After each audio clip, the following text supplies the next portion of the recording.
Vaig néixer per fer història, però no la meva. La meva vida ja no segueix. Només passen els dies d'arrencar pètals.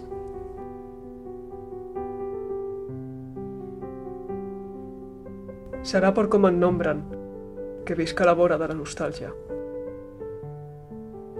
Deixaré que t'emporti sé què més vull. No m'oblidis. Em desfaig entre els dits de la brisa. I si em proves, cauràs en un somni profund. Vaig acabar enamorant-me del meu propi reflex. Però en voler besar-me, vaig formar un eclipsi amb els meus llavis. Hauria de desitjar pensir-me per com sóc. Però néixer de lotus d'on algú no va poder evitar morir em fa sentir orgull per ser qui sóc. Reposo per desena vegada ajupint el cap. És pesat provocar llàstima per inspirar felicitat.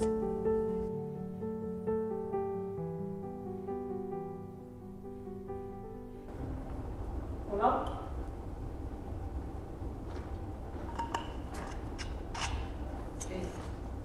Hola. Com està la meva ballarina preferida? Bé, Això. Te'l vas oblidar, això, a casa. gràcies. Escolta, sé que això està sent molt dur per tu ara i... Bueno, espero que això t'animi una mica. Gràcies, ho pots deixar al meu gabinet. Ok. Escolta, també et volia parlar-ne d'una cosa. Sobre l'entrevista que vas tenir.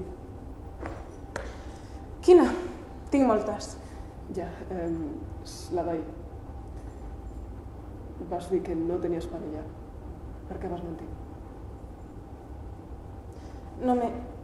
Tu i jo no som parella. Com que no som parella? No soc suficient per tu, no? És això? No soc suficient? Què em vols més? Em vols més de mi? Igual, és que acceptes d'una vegada! No, ho sento, no volia dir això, no... Mira, escolta, després parlem, d'acord? Ara estàs cansada i has de marxar i no vull que vulguis estar per la meva culpa. Gràcies.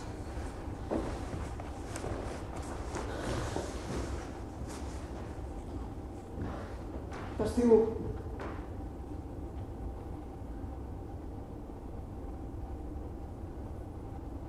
Ens veiem després a casa teva.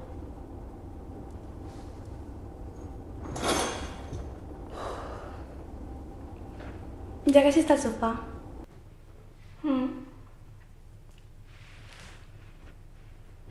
Vols més olives? No.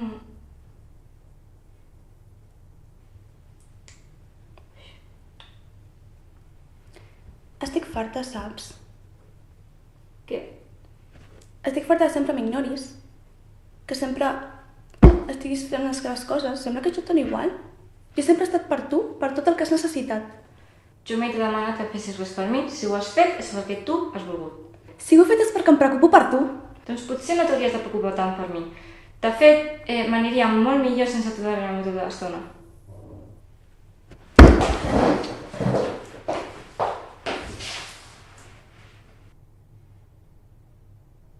No sé què li passa a tothom, no paren de discutir.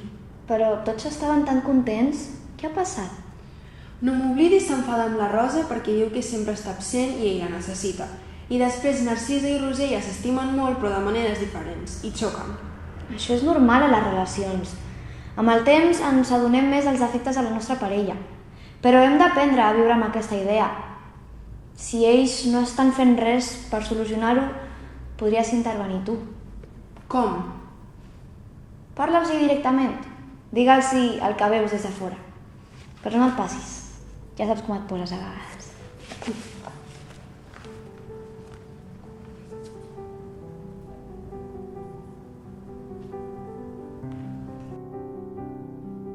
Potser cal un punt de vista extern d'una amiga per adonar-te del que t'està passant.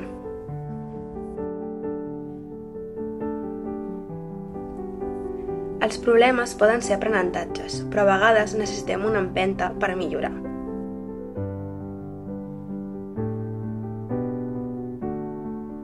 De les pitjors coses sovint surten les millors.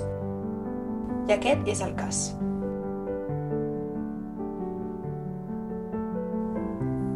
De les situacions més fosques podem trobar una tisba de llum que ens faci florir.